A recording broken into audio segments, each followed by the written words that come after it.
இயேசுவே உம்மை வணங்குகிறோம், எம் வாழ்வை உமக்கு அளிக்கின்றோம், உம்மை அன்பு செய்கின்றோம்.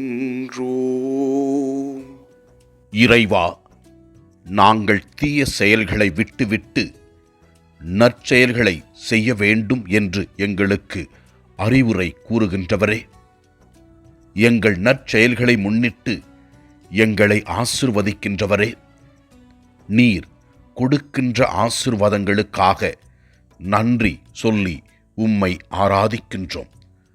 முதல் வாசகத்திலே நாம் பார்க்கிறோம், ஆண்டவர் நமக்கு அறிவுரை கூறுகின்றார்.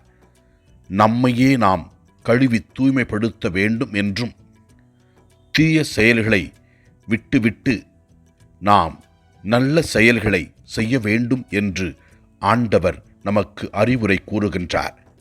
அதனை ஏற்று நாம் நற்செயல்களை செய்வோம். ஆண்டவர் நமக்கு நல்லதை செய்வார்.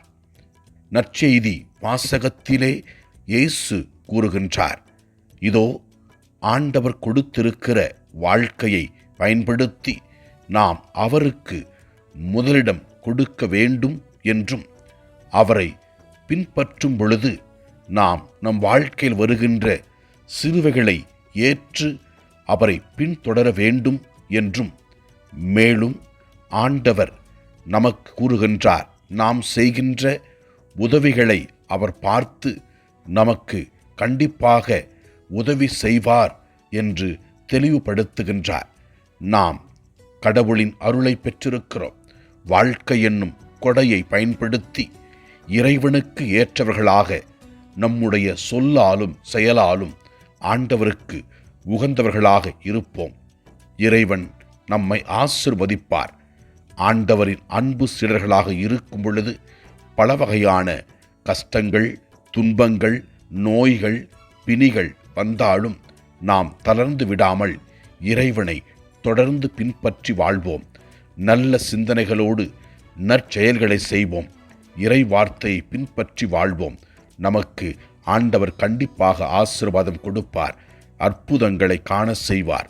ஆண்டவரை நோக்கி நமக்காகவும் நம் குடும்பத்திற்காகவும் ஜெபிப்போம். ஆண்டவர் நாம் ஜெபிக்கும் பொழுது, நம்பிக்கையோடு கேட்கும் பொழுது அதை நமக்கு செய்வார். எல்லாம் வல்ல இறைவன், தந்தை, மகன், தூய ஆவியார் நம் ஒவ்வொருவரையும் ஆசிர்வதிப்பாராக. இயேசுவுக்கு புகழ். மரியே வாழ்க. ஆமன்.